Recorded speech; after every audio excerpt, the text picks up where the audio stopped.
Episode 431 to 440। अध्याय 431 132 सैन्य अकादमी स्वर्ग में बनी जोड़ी 4 और अंडरस्कोर 7। क्या आप खुद को आईने में ठीक से नहीं देख सकते?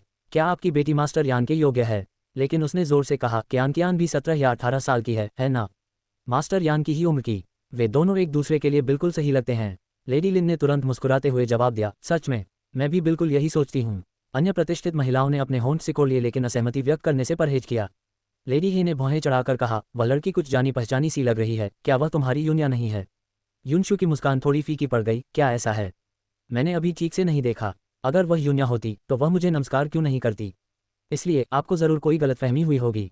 बिल्कुल नहीं, मैंने उसे पहले भी एक भोज में देखा है, मैं उसे पहचानने में गलती कर ही नहीं सकती थी। ये कहते कहते यूनशु वहां से चली गई। बाकी लोग भी उनके साथ चलने के लिए जल्दी से आगे बढ़े। लेडी ही को अचानक एक अंतर्दृष्टि मिली और उन्हें एहसास हुआ कि वह गलत नहीं थी। असल में यूनशु ही इसे स्वीकार नहीं करना चाहती थी। यून परिवार ने रिश्तों का कितना जटिल जाल बुन रखा है। विदा लेते समय लेडी लिन ने सभी महिलाओं से कहा, 15 तारीख को मेरी कियान का 18वां जन्मदिन है। आप सभी को अपना समर्थन दिखाने के लिए अवश्य आना चाहिए। मैं पैन यू आप सभी का हार्दिक स्वागत करूंगी। महिलाओं ने तुरंत सहमति दे दी और लेडी लिन ने यूनशु की ओर देखते हुए कहा, लेडी यून, समय आने पर आपको भी अवश्य आना चाहिए। हाल ही में लिन परिवार यून परिवार के साथ सहयोग कर रहा था, जिससे दोनों परिवार एक दूसरे के करीब आ गए। यूनशु का चेहरा ठीक नहीं लग रहा था और उसने औपचारिक रूप से सिर हिलाकर अपनी गाड़ी में बैठकर प्रस्थान किया। घर पहुंचते ही वह जल्दी से शीशे के पास भागी, अपने बालों का जूड़ा खोला और अपने काले बालों को खुला छोड़ दिया। वह शीशे में अपने बालों को ध्यान से देखने लगी। एक एक करके उसके चेहरे पर झंझनाहट होने लगी। हर एक बाल के टुकड़े को वह गुस्से से नोचकर निकाल रही थी। हाथ में चांदी जैसे बालों के टुकड़ों को देखते हुए उसने अचानक गुस्से में अपनी ड्रेसिंग टेबल से सारा मेकअप जमीन पर फेंक दिया। वे धड़ाम से जमीन पर गिर पड़े। आंटी ली ने घबराकर दरवाजे के बाहर से अपना सिर अंदर झांका और बोली, मेरी मालकिन। उसने पहले कभी किसी को इतना विचलित नहीं देखा था। वह पूरी तरह से हैरान रह गई। यूनशु ने पीछे मुड़कर देखा, उसके बाल बिखरे हुए थे, आंखें गुस्से से भरी थीं, बाहर निकलो। आंटी ली ने झट से दरवाजा बंद कर दिया। यूनशु ने दांत भींचे और ड्रेसिंग टेबल पर वापस बैठ गई। उसने लकड़ी की कंघी से अपने लंबे बालों को धीरे से संवारा, लेकिन कंघी सूखे और उलझे हुए बालों के एक गुच्छे में फंस गई, जो अपनी पहले वाली चमक खो चुके थे। यूनशु की उंगलियां अनियंत्रित रूप से कांपने लगीं। अचानक उसने गुस्से में कंघी फेंकी और वह दीवार के कोने से टकराकर 2 टुकड़ों में टूट गई। उसने अपना सिर पकड़ लिया, मानो उसके अंदर कुछ चीख रहा हो, भिनभिना रहा हो और गूंज रहा हो। वह धीरे से बुदबुदाने लगी, मानो उसके शरीर के अंदर चींटियां रेंग रही हों, जिससे खुजली और दर्द दोनों हो रहे थे। अधिकांश लोगों की तुलना में अधिक सहनशक्ति रखते हुए वह बिस्तर के पास गई, लेट गई, अपनी आंखें बंद कर लीं और अपने मन को शांत किया। उसे पता ही नहीं चला कि वह कब सो गई, लेकिन उसने अतीत के सपने देखे और जब वह जागी तो उसका तकिया आंसुओं से भीगा हुआ था।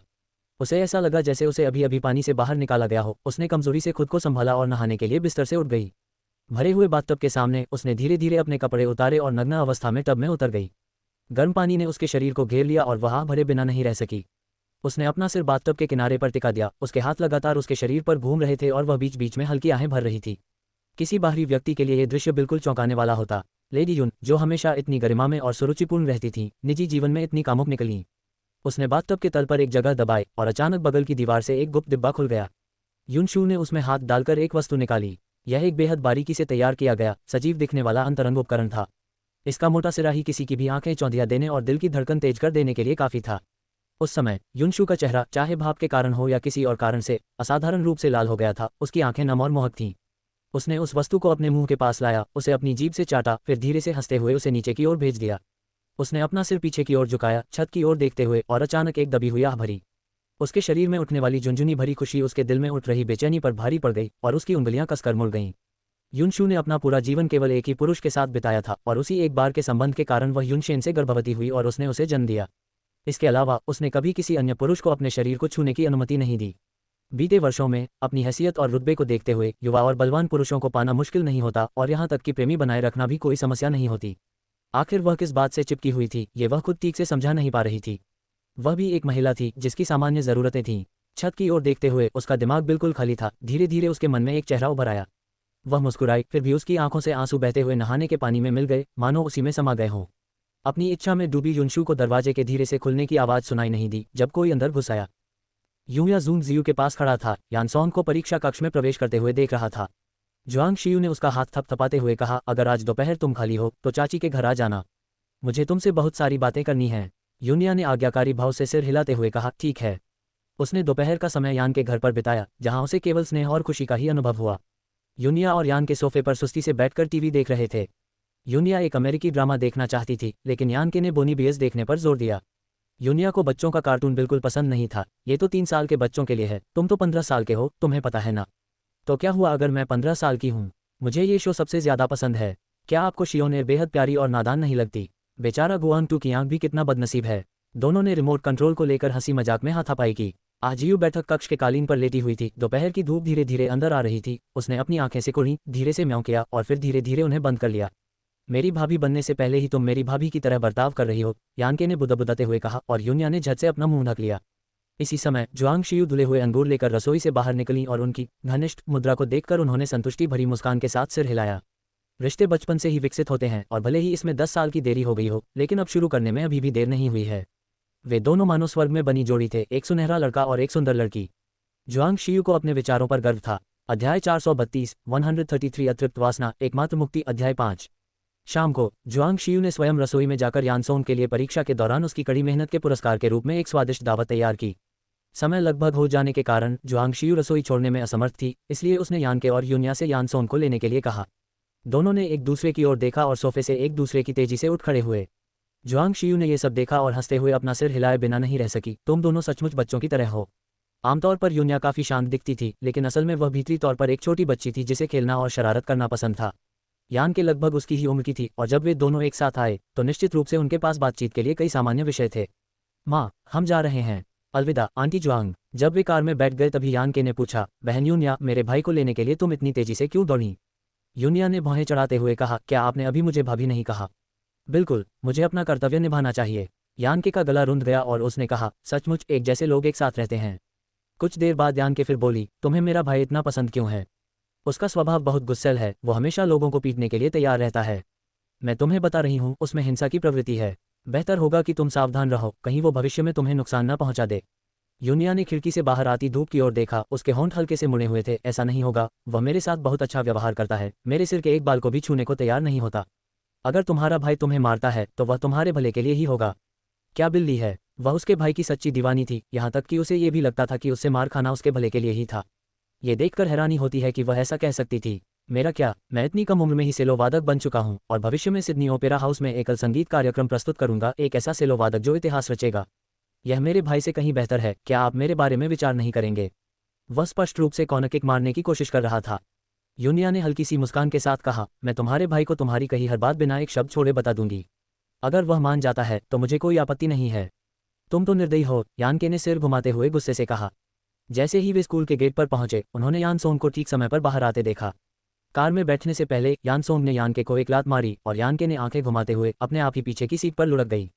यानसोंग यूनिया के बगल में बैठ गया, जिसने उसे पानी की बोतल दी और बड़े ध्यान से उसके लिए खोली। उसने बोतल ली और 2 घूंट पी गया। अपने सिर पर पसीना देखो, यूनिया ने कहा और उसके माथे पर लगे पसीने को पोंछने के लिए एक टिश्यू निकाला। उसकी कोमल पत्नी जैसी अदाओं को देखकर यानके के होंठ अपने आप ही फड़कने लगे। कार में ड्राइवर के मौजूद होने के कारण दोनों ने ज्यादा दूर जाने की हिम्मत नहीं की और चुपके से हाथ पकड़कर ही आगे बढ़े। इस हरकत को पीछे बैठी यानके ने साफ तौर पर देखा। अब तो यानके भी रिश्ते में रहना चाहता था, लेकिन गर्लफ्रेंड कहाँ से मिले? किसी लड़की के साथ इतना प्यार भरा व्यवहार करने का ख्याल ही उसे कपकपा देता था, बहुत ही भयानक। घर तक की यात्रा को सहन करने के बाद यानके सबसे पहले कार से कूद गया और उन दोनों को 200 मील प्रति घंटे की रफ्तार से पीछे छोड़ दिया। यान परिवार के घर में प्रवेश करते ही दोनों ने स्वाभाविक रूप से एक दूसरे से दूरी बनाए रखी, एक दूसरे के पीछे पीछे बैठक कक्ष में चले गए। जुआंग शियू ने उन्हें लौटते देख उनसे हाथ धोने और रात के खाने के लिए तैयार होने को कहा। यान नानमो ने फोन करके बताया कि वह आज रात देर तक काम करेगा और देर से लौटेगा, इसलिए उसने उनसे कहा कि वे उसका इंतजार न करें। भोजन सौहार्दपूर्ण और प्रसन्नतापूर्ण वातावरण में किया गया। यूनिया को इस तरह के गर्मजोशी भरे पारिवारिक माहौल का अनुभव केवल यान परिवार के घर पर ही मिल सकता था। अचानक यूनिया को कुछ याद आया और उसने ऊपर देखकर अपने सामने बैठे यानसोंग से पूछा, भाई यान, क्या कल आपकी अंग्रेजी की परीक्षा है? यानसोंग ने सिर हिलाया। उनकी निगाहें मिली और उनके बीच एक मौन समझ का संचार हो गया। यानसोंग ने यानके की ओर देखा, जिसने जवाब में अपनी आंखें घुमाई और यानसोंग ने एक सूक्ष्म धमकी के रूप में अपनी मुट्ठी लहराई। यानके तुरंत झुक गया। अंग्रेजी की बात करें तो भाई, मुझे याद है कि अंग्रेजी हमेशा से तुम्हारी कमजोरी रही है। तुम्हें कल अच्छा प्रदर्शन करना होगा। जुआंग शियू भी चिंतित थीं। उनके बेटे की अंग्रेजी हमेशा से कमजोर रही थी और अगर इसका असर उसके कुल अंकों पर पड़ता तो बहुत बुरा होता। पहले उन्होंने उसके लिए एक निजी अंग्रेजी ट्यूटर रखने पर विचार किया था, लेकिन वह सहमत नहीं हुआ, इसलिए इस मामले पर दोबारा चर्चा नहीं हुई। यानके ने यूनिया की ओर देखकर हंसते हुए कहा, बहन यूनिया, मुझे याद है आपने 10 साल विदेश में बिताए हैं। आपकी अंग्रेजी बहुत अच्छी होगी। क्यों ना आप मेरे भाई को आखिरी समय में थोड़ी अंग्रेजी पढ़ा दें। एक कहावत है, कुल्हाड़ी को तेज करने से लकड़ी काटने का काम नहीं टलता। यूं हाँ, अगर यह आपके लिए कोई परेशानी की बात नहीं है, जूंग जियू ने यूनिया से कहा। यूनिया ने क्षण भर के लिए संकोच किया, फिर अपने सामने बैठे यान सोंग की ओर देखा और पूछा, भाई यान, आप क्या सोचते हैं? यान सोंग ने अपनी चॉपस्टिक नीचे रख दी और खड़े हो गए। जो भी हो। उदासीन और उपेक्षापूर्ण। जुआंग शियू हंसते हुए बोली, इसका मतलब है कि मौका है। बाद में उसे थोड़ी सी ट्यूशन क्यों न दे दो, भले ही इससे उसे सिर्फ 2 अंकों का ही फायदा हो तो भी अच्छा है। यूनिया ने आज्ञाकारी भाव से सिर हिलाया, जरूर, मैं आंटी जून की बात सुनूंगी। यानके ने चुपके से अपनी आंखें घुमाई, हर जगह गुप्त संबंध ही संबंध हैं। 10 मिनट बाद यान सोंग के कमरे में। अध्याय 433 133 इच्छा की खाई को भरना कठिन है, केवल मुक्ति ही एकमात्र उपाय है। 5वां पहर अंडरस्कोर 2। यान सोंग डेस्क के सामने बैठ गया और यूनिया ने एक स्टूल खींचकर उसके बगल में बैठ गई। उसने अंग्रेजी की अध्ययन सामग्री निकाली और उसके लिए मुख्य बिंदुओं को हाईलाइट किया। दोनों ठीक ठाक लग रहे थे, बिल्कुल एक शिक्षक और एक छात्र की तरह, लेकिन जल्द ही शिक्षक उसकी बाहों में बैठकर उसे पढ़ाने लगा। अरे भाई यान, यूं ही मत छुओ, क्या तुमने सच में सुना कि मैंने अभी क्या कहा?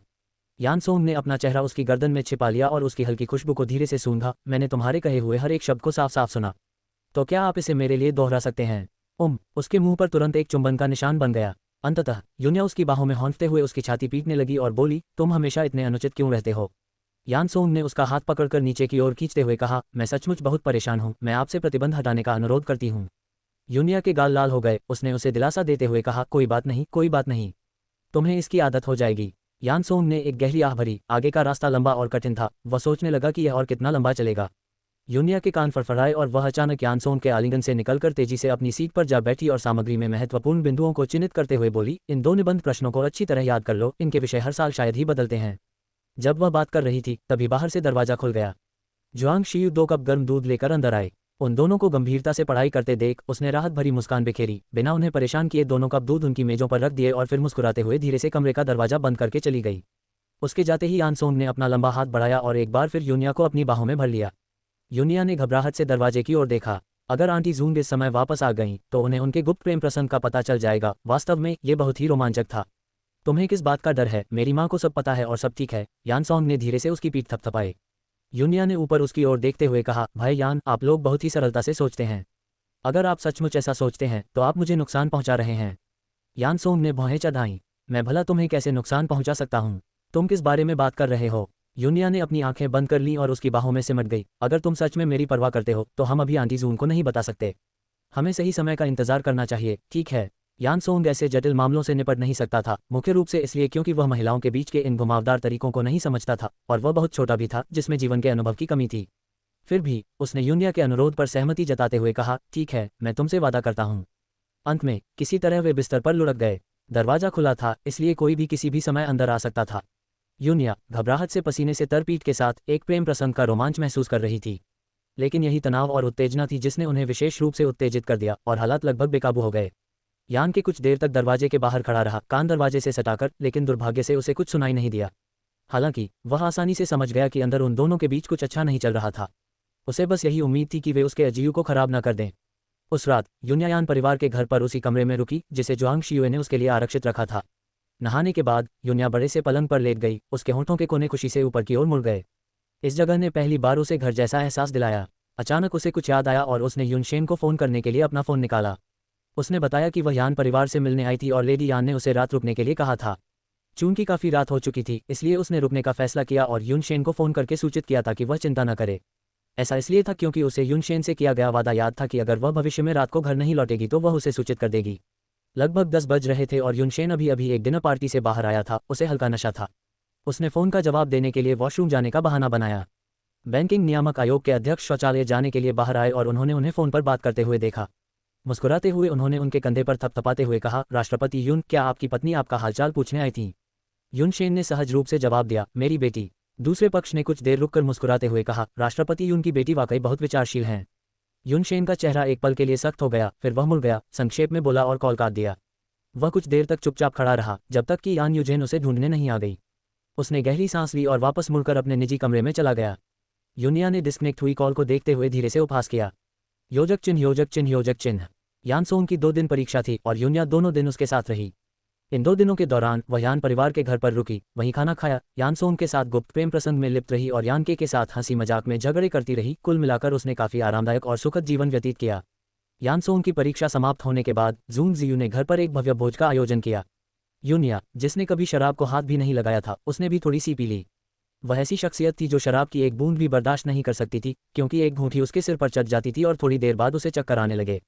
यान नानमो आधी नशे में धुत जुआंगशियू को वापस उनके कमरे में ले गई, जिससे वहां केवल यानके, यानसोंग और यूनिया ही रह गए। अध्याय 434 133 असीम इच्छा एकमात्र मुक्ति 5वां पहर अंडस्को 3। यानसोंग ने उसके चेहरे पर थपथपाया और यूनिया अचानक उसकी बाहों में झुक गई, उसके गाल लाल हो गए, मानो वह नशे में हो। भाई यान, यानके ने जीभ चटकाते हुए कहा, मुझे याद है, यूनिया बहन ने तो बस एक घूंट ही पी थी, है ना? ये कैसी शारीरिक बनावट है, कहीं इन्हें शराब से एलर्जी तो नहीं है? ये तो वाकई डरावना था। यानसोंग ने उसे अपनी बाहों में मजबूती से उठाया और ऊपर की ओर चल दिया। यानके को हवा में बिखरे बालों के साथ पीछे छोड़ते हुए उसके आसपास के जोड़े एक साथ जुड़ते हुए दिखाई दिए, जिससे उसके अकेलेपन को एक गंभीर झटका लगा। आजियो उसकी बाहों में सिमट गई और म्याऊं चिल्लाई। यानके ने अपनी बिल्ली को सहलाते हुए कहा, सौभाग्य से मेरे साथ रहने के लिए अभी भी तुम हो। यानसोंग ने यूनिया को बिस्तर पर लिटाया और उसे कंबल ओढ़ाने ही वाला था कि यूनिया ने अचानक उसका हाथ पकड़ लिया। ये जानबूझकर नहीं हुआ था, बल्कि संयोगवश वह यूनिया के ऊपर गिर पड़ा। उसकी 2 छोटी कलियां उसकी छाती से दब गईं और यूनिया दर्द से कराह उठी और उसने अपनी भौहें सिकोड़ लीं। क्या वह सचमुच नशे में थी या सिर्फ नाटक कर रही थी? यानसोंग ने उसके चेहरे पर थपथपाते हुए कहा, जाग जाओ। यूनिया को बहुत गर्मी लग रही थी और वह अचानक अपने कपड़े फाड़ने लगी। उसके अंदर एक आग भड़क रही थी जिसे बाहर निकालना जरूरी था। ये सब शराब पीने का नतीजा था। यानसोंग एक तरफ लुढ़क गया, एक हाथ से अपना गाल टिकाया और चुपचाप यूनिया के कपड़े उतारने के प्रदर्शन का आनंद लेने लगा। यूनिया ने पीछे जिप वाली ड्रेस पहनी हुई थी, जिसकी वजह से वह उसे खुद से उतार नहीं सकती थी। कुछ देर तक कोशिश करने के बाद वह गहरी नींद में सो गई। वासना से प्रेरित होकर यानसोंग ने अपनी उठी हुई कमर पर एक थप्पड़ मारा, फिर अचानक पलटकर जल्दी से चली गई। योजक चिन्ह योजक चिन्ह योजक चिन्ह योजक चिन्ह। 3 दिन बाद नानगोंग यान नानगोंग चेन को लेकर अस्पताल से चली गई। वे कहाँ गए, इस बारे में यूनिया को कोई परवाह नहीं थी और न ही वह जानना चाहती थी। बेहतर यही था कि वह इस मामले में और दखल न दे। नानगोंग चेन की हालत को देखते हुए अगर वह अपना अच्छे से ख्याल रखें और अपनी सेहत पर ज्यादा ध्यान दें तो शायद वह अगले 5 साल या उससे भी ज्यादा जी सकते हैं, वरना ज्यादा से ज्यादा उनके पास 2 या 3 साल ही बचे हैं। हालांकि यूनिया को नानगोंग यान पसंद नहीं थी, फिर भी नानगोंग चेन के बारे में उसकी राय ठीक ठाक थी। वह कुछ हद तक दयनीय था, लेकिन दुनिया में दयनीय लोगों की कोई कमी नहीं थी। एक कम या ज्यादा होने से कोई फर्क नहीं पड़ता। यह एक ऐसा व्यक्ति था जिसका यूनिया के जीवन से कोई संबंध नहीं था और वह उसके समय या विचार के लायक नहीं था। Ads by PubFuture ads. इस दौरान कई लोग सर्जरी के लिए डॉक्टर निक्स के पास आने लगे। कुछ ने तो मोटी रकम तक देने को तैयार थे। यूनिया ने एक नियम बनाया, प्रति सप्ताह केवल एक सर्जरी, चाहे किसी का भी रुतबा या पद हो, और वह भी केवल जटिल मामलों में। साधारण सर्जरी कराने वालों को केवल रोमांच के लिए उनके पास आने की जरूरत नहीं थी। कुछ सफल सर्जरी के बाद डॉक्टर निक्स राष्ट्रीय स्तर पर प्रसिद्ध हो गए और उन्हें आधुनिक बियानक्यू और हुआतुओ के रूप में भी ख्याति प्राप्त हो गई। एक दिन काम खत्म होने के बाद यूनिया को वेन देहुआ का फोन आया। चर्चा के बाद उनकी टीम ने यूनिया को अपने शोध परियोजना में शामिल करने पर सहमति जताई और उनसे कहा कि जब भी उनके पास समय हो वे शोध संस्थान में आएं, औपचारिकताओं को पूरा करें और संयोगवश उन्हें टीम के अन्य सदस्यों से परिचित कराएं। वेन देहुआ का बधिर और मूक अनुसंधान संस्थान उत्तरी शहर हासिटी में स्थित था, जो जियांगजोऊ के बिल्कुल विपरीत था, एक सुदूर दक्षिण में और दूसरा सुदूर उत्तर में। ये यूनशू का गृहनगर भी था। एक तरफ यूनिया ने वेन देहुआ को इस अवसर के लिए आभार व्यक्त किया और दूसरी तरफ उसने समय मिलने पर मिलने का वादा किया। इस बिंदु तक सबसे खूबसूरत आवाज के शीर्ष 10 प्रतियोगियों का चयन हो चुका था। माई झेंग ने जबरदस्त लोकप्रियता के साथ शीर्ष स्थान हासिल किया। कांगले उनसे कुछ ही पीछे थीं। इंटरनेट पर दोनों की ही धूम मची हुई थी और माई झेंग की कोई भी वीबो पोस्ट लाखों रिपोस्ट और कमेंट्स बटोर लेती थी, जो वाकई में एक बेहद लोकप्रिय हस्ती के स्तर को दर्शाती थी। इस बीच कांगली अक्सर वीबो पर प्रशंसकों से बातचीत करती थीं। खूबसूरत, मिलनसार और एक अच्छी गायिका होने के कारण प्रशंसकों का कहना था कि अगर प्यारी कांगली प्रसिद्धि हासिल नहीं करती तो ये प्रकृति के खिलाफ अपराध होगा। शो का राष्ट्रीय फाइनल का सीधा प्रसारण 8 जुलाई की शाम को किया जाएगा। उस शाम के लिए प्रतियोगिता का प्रारूप अभी हाल ही में जारी किया गया था, जिसमें एक दूसरे के खिलाफ मुकाबले तय करने के लिए ड्रॉ निकाला जाएगा। विजेता फिर अंतिम मुकाबले में आमने सामने होंगे और इसी तरह शीर्ष 3 का फैसला हो जाएगा। प्रतियोगियों का भाग्य आयोजन स्थल के बाहर मौजूद दर्शकों द्वारा वास्तविक समय में SMS वोटिंग के माध्यम से तय किया जाएगा, जिसमें प्रति डॉलर एक वोट मान्य होगा। वोट में हेराफेरी रोकने के लिए एक फ़ोन नंबर से केवल एक बार ही वोट दिया जा सकेगा, जिससे मतदान की निष्पक्षता सुनिश्चित हो सके। हाल ही में कांग जिनशियान फाइनल की तैयारियों में व्यस्त थी और गाने के चयन, संगीत संयोजन और नृत्य कला में मदद के लिए अक्सर लिनली से मिलने जाती थी। जैसे जैसे फाइनल नजदीक आता गया उसकी घबराहट बढ़ती गई। उसे डर सता रहा था कि कहीं उस दिन कुछ गड़बड़ न हो जाए। शो शुरू होने के बाद से तुम्हारी शैली बहुत एक जैसी रही है। अगर तुम्हें चैंपियनशिप जीतनी है तो तुम्हें माई झेंग को हराना होगा। क्या तुम्हें लगता है कि तुम उससे जीत पाओगे? लिनली ने विश्लेषण करना शुरू किया। कांग जिनशियान ने सिर हिलाते हुए कहा, उसकी लोकप्रियता बहुत ज्यादा है। फाइनल तो लोकप्रियता पर ही निर्भर करता है और उसके पिता भी एक सुपरस्टार हैं। मुझे यकीन है कि तब तक मैं हार जाऊंगी। तुम गलत हो। हालांकि यह शो लोकप्रियता के बारे में है, लेकिन प्रतिभा भी उतनी ही महत्वपूर्ण है। लोकप्रियता में तुम उससे पीछे हो सकती हो, लेकिन प्रतिष्ठा में तुम उससे आगे हो। भले ही तुम चैंपियनशिप न जीत पाओ, इससे कोई फर्क नहीं पड़ता। तुमने पहले ही शिंगहुआन के साथ अनुबंध कर लिया है। अब चैंपियनशिप तुम्हारे लिए ज्यादा मायने नहीं रखती। बस शांत रहो, प्रतियोगिता का आनंद लो और शायद तुम एक चौंकाने वाली जीत हासिल कर लो, लिनली ने उसे प्रोत्साहित किया। अध्याय 435 133 असीम इच्छा एकमात्र मुक्ति 5वां पहर _4। काम जिनिक्सियन ने मन ही मन अपनी मुठ्ठियां भींच लीं और बोली, नहीं, मुझे चैंपियनशिप जीतनी ही होगी। उसने दृढ़ता से लिनली की ओर देखा और कहा, शिक्षिका, क्या आप मेरी मदद करेंगी? मुझे चैंपियनशिप जीतनी ही है। लिनली ने सिर हिलाया और आह भरी, ये बच्ची बहुत ही प्रतिस्पर्धी और जिद्दी है। यही भविष्य में उसके पतन का कारण बनेगी। इस रवैये के साथ आपकी जीत निश्चित नहीं है। लिनली को याद आया कि जब उन्होंने अपने करियर की शुरुआत की थी तब उन्हें कैसा महसूस हुआ था। उन्होंने काम जिनिक्सियन जैसी ही मानसिकता के साथ एक राष्ट्रीय गायन प्रतियोगिता में भाग लिया था, लेकिन बार बार असफल होती रहीं, जब तक कि आखिरकार वास्तविकता ने उन्हें जगह नहीं दिया। दुर्भाग्यवश वर्तमान काम जिनिक्सियन ने बात सुनने से इनकार कर दिया। अपना सर्वश्रेष्ठ प्रदर्शन करो, बाकी भाग्य पर छोड़ दो। मैं तुम्हारी मदद करने की पूरी कोशिश करूंगा। लिनली के घर से निकलते हुए काम जिनशियान बेचैन महसूस कर रही थी। फाइनल नजदीक आ रहा था। नहीं, वह हार नहीं सकती थी, उसे चैंपियनशिप जीतनी ही थी। लेकिन माई झेंग उसके सामने पहाड़ की तरह खड़ा था। भला वह उसे कैसे हरा सकती थी? हेयान उसे लेने के लिए गाड़ी चलाकर गया। रात के खाने के दौरान जब हेयान ने उसे कुछ सोच में डूबा हुआ देखा तो उसने चिंता से पूछा, क्या हुआ? तुम पीली लग रही हो, क्या तुम्हारी तबीयत खराब है? काम जिनिक्सियन ने प्रतियोगिता के बारे में बात की और असहाय स्वर में कहा, अगर वह चैंपियनशिप जीतता है तो मुझे लगता है कि वह इसके लायक है। बस मुझे हमेशा थोड़ा अफसोस रहेगा। हेयान ने झट से उसका हाथ पकड़ लिया और कहा, मेरे दिल में तुम ही चैंपियन हो। माई झेंग के बारे में क्या? वह कोई खास नहीं है, बस अपने पिता के नाम का सहारा लेने वाला एक सुंदर चेहरा है। इसके बिना वह क्या है? ऐसा मत कहो, उसमें कुछ प्रतिभा तो है। हम बस देखते रहो, चाहे कुछ भी हो जाए, मैं तुम्हें चैंपियन के मुकाम तक पहुंचाऊंगा। इसे मेरी तरफ से शादी का तोहफा समझो। काम जिनिक्सियन को क्षण भर के लिए खुशी महसूस हुई, फिर तुरंत ही उनका मन उदास हो गया और वे हिचकिचाते हुए बोले, नहीं, ऐसा नहीं करते, ये ठीक नहीं लगता। हियन ने उसे दिलासा देते हुए कहा, चिंता मत करो, मैं सब कुछ व्यवस्थित कर दूंगा। बस उस सर्वोच्च स्थान पर खड़े होने के अपने क्षण का इंतजार करो। हेयान की नज़र उसके पेट पर पड़ी। बच्चा कैसा है? आज कैसा व्यवहार कर रहा है? लगभग 2 महीने हो गए हैं, है ना? स्त्री रोग विभाग में मेरी एक बचपन की दोस्त है। क्या मैं आपको कल अस्पताल में चेकअप के लिए ले जाऊं? काम जिनशियान के हाथ में पकड़ी चॉपस्टिक थोड़ी कांप रही थी। उसने मुस्कुराते हुए कहा, मैं कल व्यस्त हूं, हम इस बारे में किसी और समय बात कर सकते हैं। फिर उसने झट से विषय बदल दिया। हेयान ने काम जिनशियन को हवेली के प्रवेश द्वार पर छोड़ा और चला गया। काम जिनशियन ने ठंडी सी झंझनाहट भरी सांस ली और अपने उन होठों को पोंछा जिन्हें हेयान ने अभी अभी चूमा था, मानो उसे अपना खाना उल्टी आ रही हो। वह अगले महीने होने वाली अपनी शादी के बारे में सोचने लगी, जो फाइनल के कुछ ही दिनों बाद ही आन के साथ होने वाली थी। क्या वह सचमुच तभी आन से शादी कर पाएगी? नहीं, वह उससे शादी बिल्कुल नहीं करना चाहती थी। वह इसे स्वीकार नहीं कर सकती थी। उसका भविष्य उज्ज्वल था, उसके पास युनशेन था। वह इस बूढ़े लंपट हेयान से शादी क्यों करे? तभी पीछे से कार के हॉर्न की आवाज़ आई। वह एक तरफ हट गई। युनशेन की कार उसके पास से गुजरी। उसने कार की खिड़की से युनशेन का सुंदर और उदासीन चेहरा देखा, फिर वह पल भर में गायब हो गया।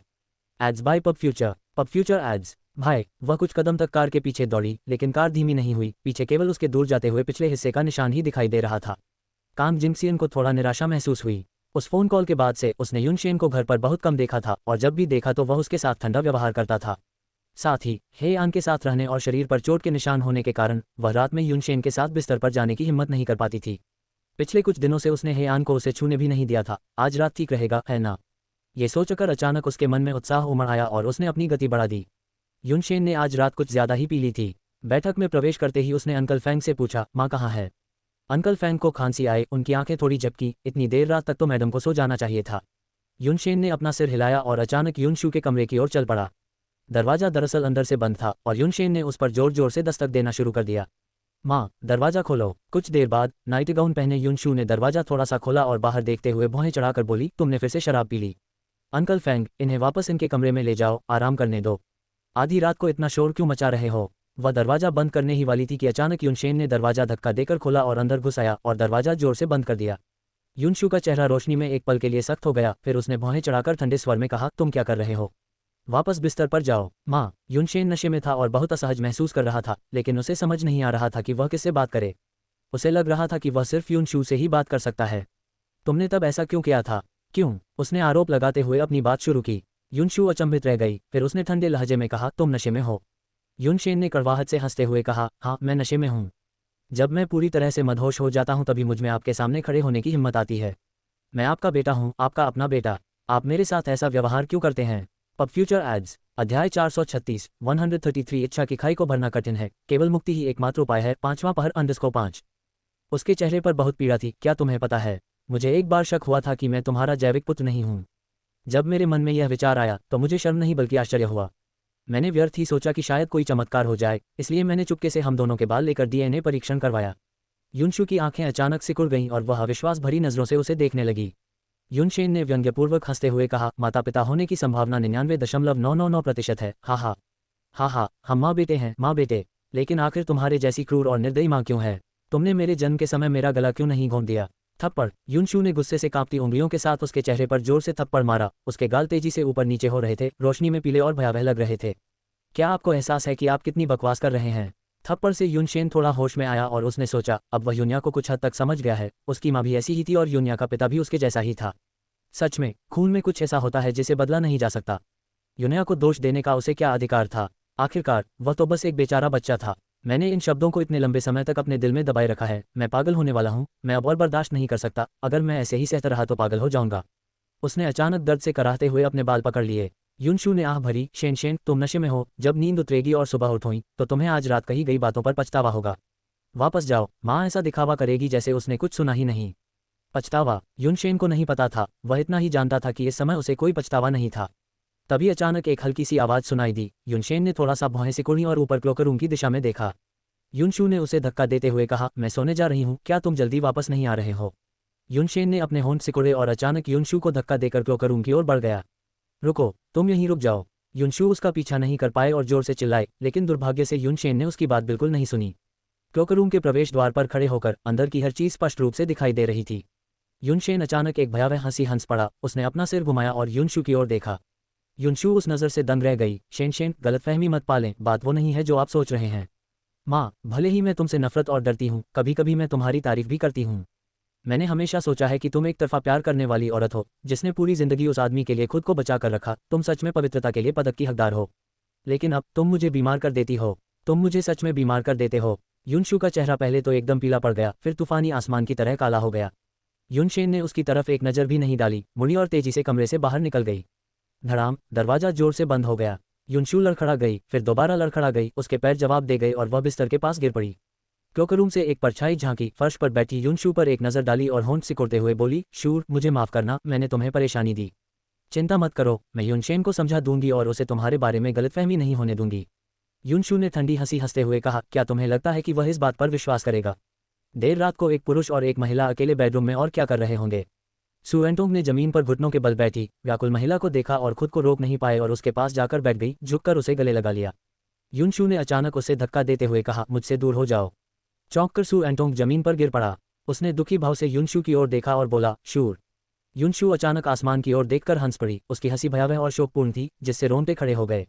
उसने अचानक सु एंटोंग की ओर देखा और बोली, इतने सालों बाद मैं किस बात पर अड़ी रही? अब तो मेरा सबसे प्यारा बेटा भी मुझे घिनौना कहता है। हाँ, मैं घिनौनी हूँ, लेकिन मैं बेवजह इस दोष को अपने ऊपर नहीं ले सकती। सु एंटोंग उसकी आंखों में दिख रहे पागलपन को देखकर चौंक गया और सहज ही पीछे हट गया। अगले ही पल युनशु ने अपने कपड़े उतार दिए और बिस्तर पर चढ़ गई। सु एंटोंग, आज मैं तुम्हारी इच्छा पूरी करूंगी। हाई स्कूल के दिनों से ही तुम मुझे पाना चाहते थे, 40 साल से ज्यादा हो गए हैं ना। आज मैं तुम्हारी यह इच्छा पूरी करूंगी, चलो। उसकी आवाज़ में अजीब सी शांति थी। सु एंटोंग ने अनजाने में एक कदम पीछे हटते हुए कहा, शू ए, शांत हो जाओ, मैं नहीं चाहती कि तुम्हें इसका पछतावा हो। युनशु अचानक उठ बैठी और उसे व्यंग्य भरी निगाहों से देखते हुए बोली, क्या अब डर लग रहा है? तो फिर तुमने तब बलात्कार करने की हिम्मत क्यों की? अरे हाँ, मैं भूल ही गई थी, तुम्हारे साथ अन्याय हुआ था, है ना? आज मैं तुम्हें अपना गुनाह साबित करने का मौका दूंगी। जेल में बिताए वो साल व्यर्थ नहीं जाएंगे। सु एंटोंग ने सिर हिलाते हुए कहा, उस समय गलती मेरी थी, मेरे पास कोई बहाना नहीं है। अध्याय 437 133 इच्छा खाई भरना कठिन, एकमात्र मुक्ति, 5वीं निगरानी _6। सु एंटोंग, तुम तो मर्द भी नहीं हो, काय हो, डरपोक हो। युनशु ने लगातार गालियां दी। सु एंटोंग ने अपनी आस्तीन में मुट्ठी कसकर बंद कर ली। मैं तुम्हारे सामने नग्न खड़ी हो जाऊं, तब भी तुम में मुझे छूने की हिम्मत नहीं होगी। तुम बिल्कुल बेकार हो, मर्द हो ही नहीं। सु एंटोंग की आंखें लाल हो गईं। उसने जोर से दहाड़ मारी और उस पर झपट पड़ा। एक पल के लिए युनशु की आंखों के कोने से एक आंसू निकला, जो जल्दी से उसकी कनपटी में समा गया और गायब हो गया। फिर धीरे धीरे उसकी आंखें उन्मादी वासना से भर गईं। जीवन भर अपनी इच्छाओं को दबाए रखने के बाद जिस क्षण उसने उन्हें प्रकट किया, वह किसी बांध से उमड़ती बाढ़ की तरह बेकाबू हो गया। युनशु मानो असीमित ऊर्जा से भरी हुई थी और अधिक उग्र होती जा रही थी, जबकि सु एंटोंग, जिसके पास पहले से ही बहुत कम समय बचा था, बुरी तरह थक चुकी थी और सांस लेने के लिए संघर्ष कर रही थी। ये हास्यास्पद था, सचमुच हास्यास्पद। युनशेन अपने अध्ययन कक्ष में वापस चले गए और कांग जिन से उनकी ओर आई, कुछ कहने ही वाली थी, लेकिन युनशेन ने उसकी ओर देखा तक नहीं, बस धड़ाम की आवाज के साथ अध्ययन कक्ष का दरवाजा बंद कर दिया। उसने अपना कोट उतारकर उसे गुस्से से जमीन पर फेंक दिया और कमरे में एक बिना सिर वाली मक्खी की तरह इधर उधर चक्कर लगाने लगा। हालांकि वह युनशू से डरता था, फिर भी उसके मन में उसके लिए स्वाभाविक श्रद्धा भी थी। हर स्त्री वासना के प्रलोभन का विरोध नहीं कर सकती। इतने वर्षों तक संयम का जीवन जीने के बाद उसे सचमुच विश्वास था कि वह उस पुरुष से बहुत प्यार करती है, यहाँ तक कि उसे उस पर दया भी आती थी। यही थोड़ी सी दया थी जिसने उसे उस पुरुष के बहकावे में आने के लिए तैयार कर दिया। और फिर भी यह महिला उसकी पीठ पीछे कुछ काम कर रही थी। युनशेन को विश्वासघात का एहसास हुआ। क्रोध ने धीरे धीरे उसके दिल में दबे भय और अपराधबोध को प्रज्वलित कर दिया, जैसे तेल में आग लग गई हो जो किसी भी क्षण विस्फोट करने के लिए तैयार हो। अगर आपको ये पसंद है तो आपको उससे नफरत करने का क्या हक है? आपको उससे बदला लेने का क्या हक है? और आपको मेरी जिंदगी बर्बाद करने का क्या हक है? अचानक युनशेन को उस आदमी का चेहरा याद आ गया। वह सु एंटोंग था, युनशू का पहला प्यार। इस दुनिया में कोई भी चीज़ संयोग से नहीं होती। हर संयोग के पीछे एक ऐसी साजिश छिपी होती है जिसे कोई नहीं जानता।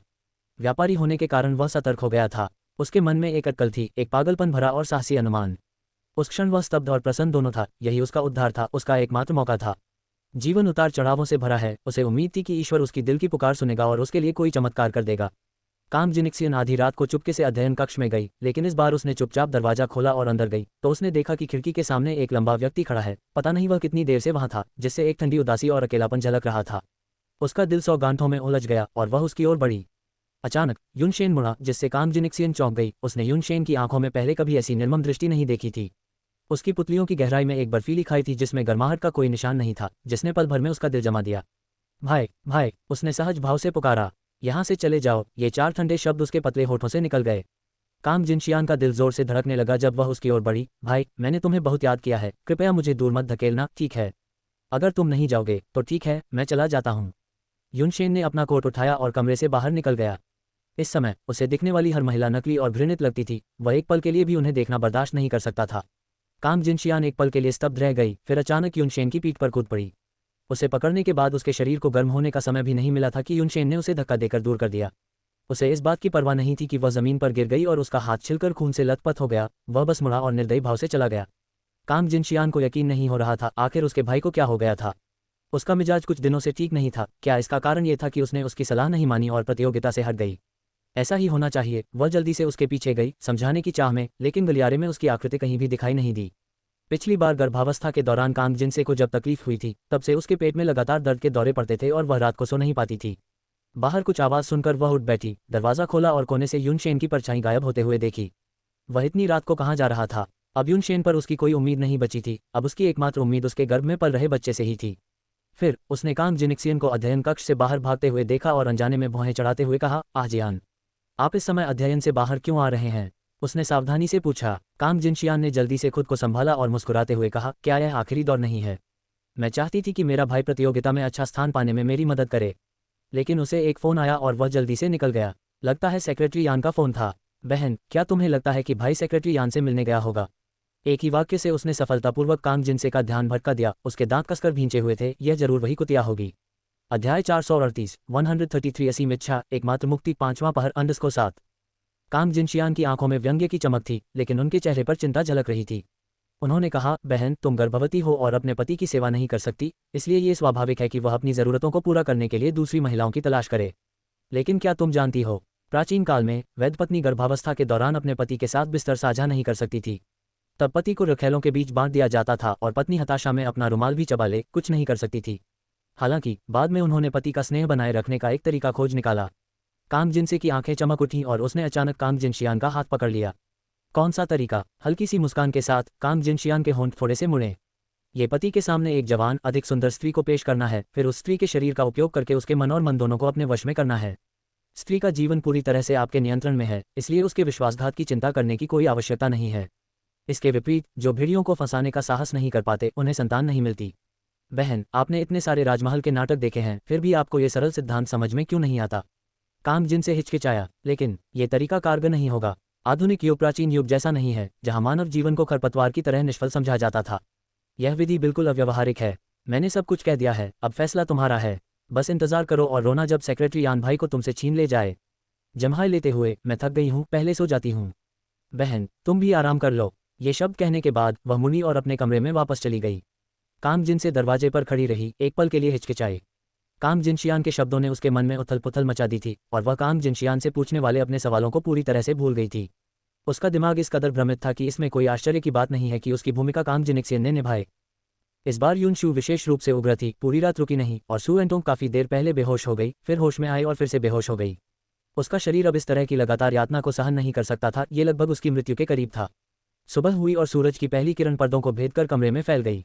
सू एंटोंग बिस्तर पर लेटी हुई थी, उसका चेहरा मुर्दे की तरह पीला पड़ गया था। युनशू ने बिस्तर से उठते हुए अपने बालों में उंगलियां फिराईं। कहते हैं कि पुरुष का वीर्य स्त्री के लिए सबसे अच्छा सौंदर्य उपचार है, ये कहावत बिल्कुल सही है। युनशू को आखिरकार एहसास हुआ कि वह इतने समय से किस चीज से वंचित थी। सौभाग्य से बहुत देर नहीं हुई थी। नहाते समय अपने पूरे शरीर पर बैंगनी और नीले निशान देखकर उसने अपनी आंखें बंद कर लीं, अपने दिल में उमड़ रहे गुस्से को काबू में किया, जल्दी से खुद को सुखाया और कपड़े पहन लिए। पूरी रात न सोने के बावजूद वह असाधारण रूप से ऊर्जावान महसूस कर रही थी और उसका चेहरा एक बार फिर दमक रहा था। युनशू ने अपनी बाहें बनाने के बाद बड़े ध्यान से मेकअप किया और तैयार होने के बाद उसने बिस्तर पर बेहोश पड़े आदमी को देखा और अपने होठों को ठंडेपन से सिकोड़ते हुए उपहास किया। नाश्ते की मेज पर युन्या ने युनशू की ओर बार बार देखा। दादी, क्या आपने हाइलुरोनिक एसिड के इंजेक्शन लगवाए हैं? मुझे ऐसा क्यों लग रहा है कि आप कुछ दिन पहले की तुलना में ज्यादा जवान दिख रही हैं। युनशू ने अपने चेहरे को छुआ और हल्के से अपने होठों को सिकोड़ा। ओह सचमुच? युन्या ने सिर हिलाया और कांग जिनशियान की ओर मुड़ी। आंटी आशियान, क्या आपको ऐसा नहीं लगता? जी हाँ माँ, मुझे भी लगता है कि आज आप थोड़ी अलग दिख रही हैं। मन ही मन उपहास करते हुए युन्या ने सोचा कि जीवन भर दमित रही एक बूढ़ी औरत अब आखिरकार मुक्त हो गई है, तो यह आश्चर्यजनक ही है। उसने सोचा कि युनशू को ये कदम उठाने के लिए जरूर कोई प्रेरणा मिली होगी, वरना ये कदम उठाना उसके लिए मुश्किल होता। लेकिन एक और कारण था, ड्रग्स से मिलने वाली उत्तेजना। एक अतृप्त इच्छा, ये सुखदायक प्रतीत होती है, लेकिन वास्तविकता में यह मृत्यु का फरमान है। जब सू एंटोंग की नींद खुली तो उसे ऐसा लगा जैसे उसका पूरा शरीर बिखर रहा हो। बिस्तर पर लेटे लेटे उसके दिमाग में पिछली रात की सारी घटनाएं उमड़ रही थीं, उसके होठों पर एक व्यंग्यात्मक मुस्कान थी। जेल में साथी कैदियों द्वारा धमकाया जाना आम बात हो गई थी और उत्पीड़न की हद अकल्पनीय थी, जिसमें एक व्यक्ति की गरिमा का भी हनन शामिल था। इस पर विचार करते हुए वह आज भी इसे अपने जीवन का सबसे भयानक दुर्स्वप्न मानता है। उसे किसी के साथ, खासकर किसी महिला के साथ, काफी समय हो गया था और अब उसके पेट में मतली सी होने लगी थी। उठकर उसने फर्श पर पड़ी अपनी पतलून की जेब में हाथ डाला और एक छोटा पैकेट निकाला। उसमें कुछ गोलियां थीं और उसने एक गोली निकालकर मुंह में डाल ली, जो लार के संपर्क में आते ही घुल गई। घबराकर उसकी आंखों में एक क्रूर मुस्कान झलक उठी। तभी दरवाजे से कदमों की आहट सुनाई दी। उसने जल्दी से गोली छुपा दी और पैंट पहनने का नाटक किया। अंकल फैंग अंदर आए, बिना देखे बिस्तर पर कपड़ों का एक नया सेट बिछाया और धीमी आवाज में कहा, मालकिन ने मुझे ये आपके लिए लाने को कहा था। नग्न अवस्था में होने के बावजूद सू एंटोंग ने न तो शर्मिंदगी दिखाई और न ही झुंझलाहट, बल्कि नए आने वाले व्यक्ति को हल्की सी मुस्कान देते हुए कहा, धन्यवाद। अंकल फैंग ने अजीब तरह से खांसा, जल्दी से अपनी नजरें हटाईं और चले गए। मन ही मन उसने सोचा, मैडम आमतौर पर बहुत चतुर होती हैं, लेकिन इस बार उन्होंने एक मूर्खतापूर्ण गलती कर दी है। संभावना है कि वह अपनी प्रतिष्ठा को बर्बाद कर देंगी। होठों पर हल्की सी मुस्कान लिए सू एंटोंग ने कपड़े गले लगाए और नहाने चला गया। थोड़ी देर बाद वह बाहर आया।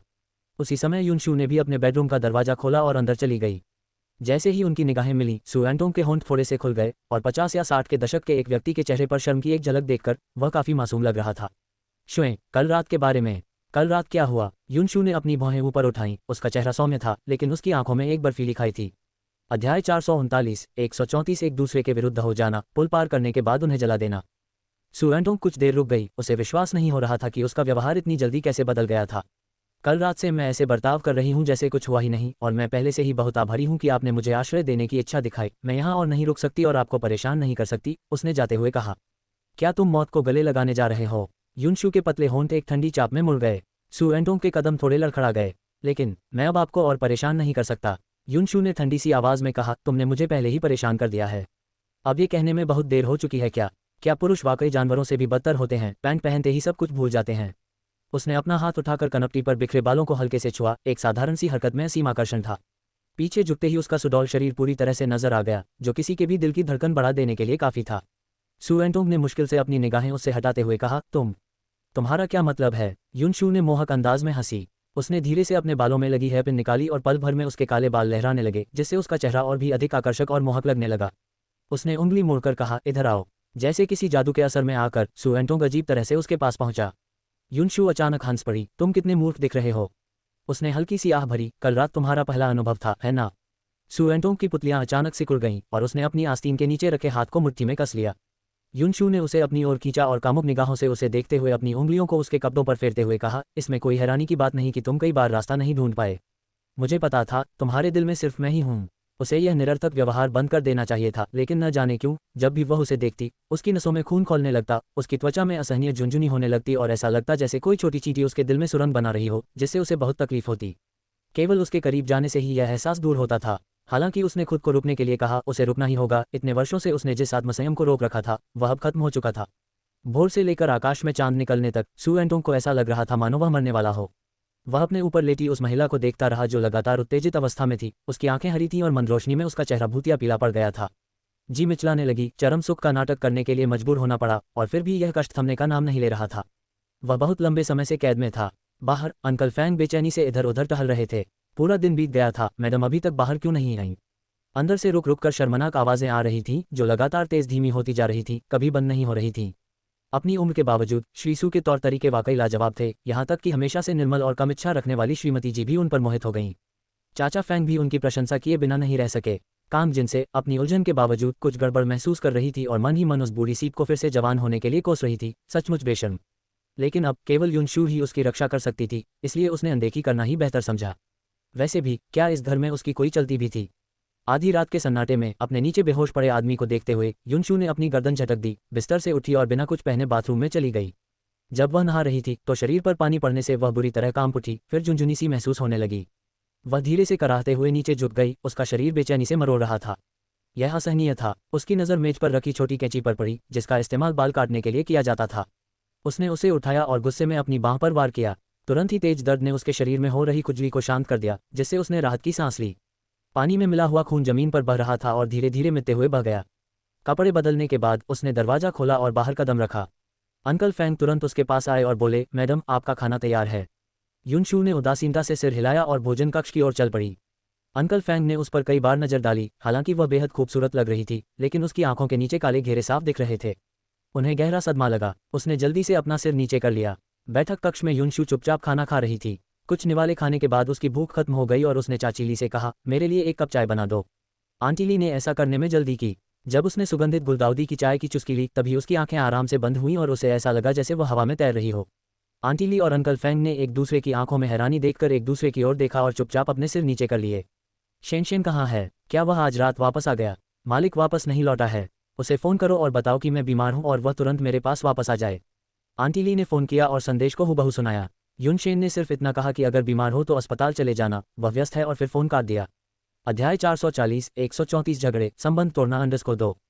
आंटी ली ने असहाय होकर युनशू की ओर देखा। युनशू ने ठंडी हंसी हंसते हुए कहा, ठीक है, सब एक के बाद एक मेरा विरोध कर रहे हैं, लेकिन सौभाग्य से उसके पास अभी भी उसका पोता था जो एकमात्र ऐसा व्यक्ति था जो उसका विरोध नहीं करेगा। अगले दिन युनशू कांग जिनसे को प्रसव पूर्व जांच के लिए अस्पताल ले जाने वाली थी। कांग जिनसे का चेहरा सख्त हो गया, फिर वह मुस्कुराई और बोली, माँ मैं तो कल ही गई थी, आज दोबारा जाने की ज़रूरत नहीं है। जांच के नतीजे क्या रहे? युनशू ने भौहें चढ़ाते हुए पूछा।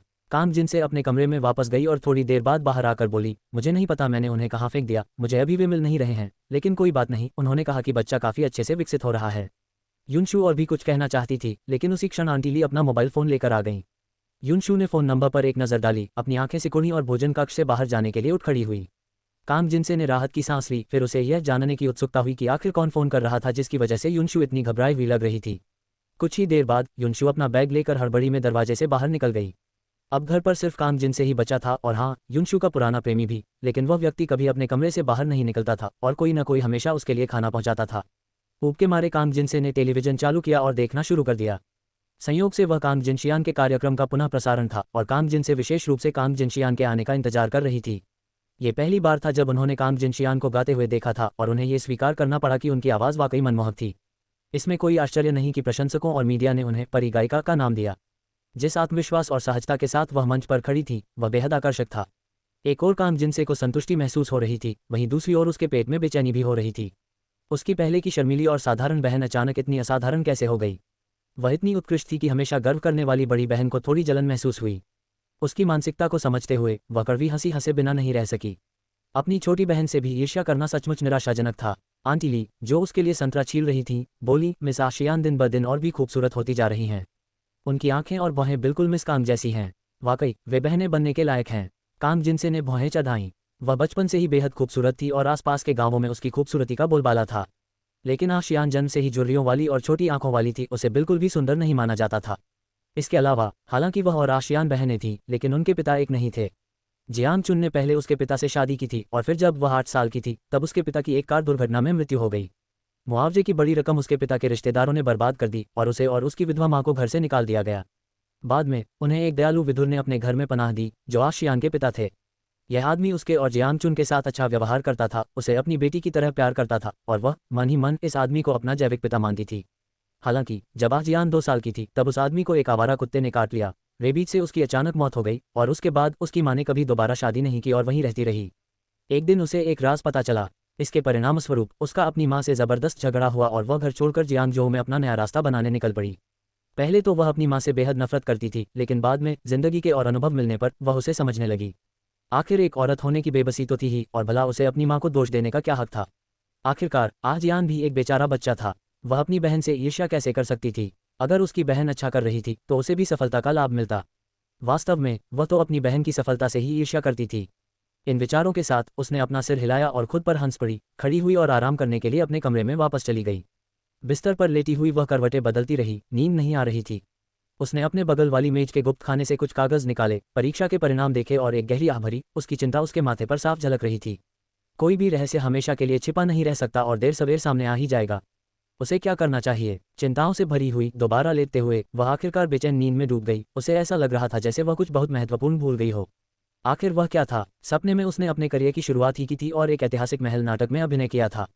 उसने एक दुष्ट रखेल की भूमिका निभाई थी, जिसने अपनी नवगर्भवती प्रिय रखेल को कस्तूरी से युक्त एक थैली भेजी थी, जिसके परिणामस्वरूप उसका गर्भपात हो गया। अंततः इसका पता उसी पर चला और सम्राट ने उसे सजा के तौर पर जहरीली शराब पीने का आदेश दिया। उस समय असली चीजें मौजूद थीं, जिनमें कस्तूरी की थैली भी शामिल थी। जब उसने उसे छुआ तो उसकी सहायक ने उसे जल्दी से नहाने और कपड़े बदलने के लिए कहा, क्योंकि महिलाओं को ऐसी चीजों के संपर्क में नहीं आना चाहिए जो गर्भावस्था को प्रभावित कर सकती हैं। उसे वह खुशबू आज भी स्पष्ट रूप से याद है। कांग जिन से अचानक चौंक कर जाग उठी। काफी देर तक असमंजस में रहने के बाद आखिरकार उसे होश आया और उसकी नज़र उस तकिए पर पड़ी जिस पर वह लेटी हुई थी। आगे की कहानी सुनाने के लिए VM स्टोरी वर्ल्ड को सब्सक्राइब करो।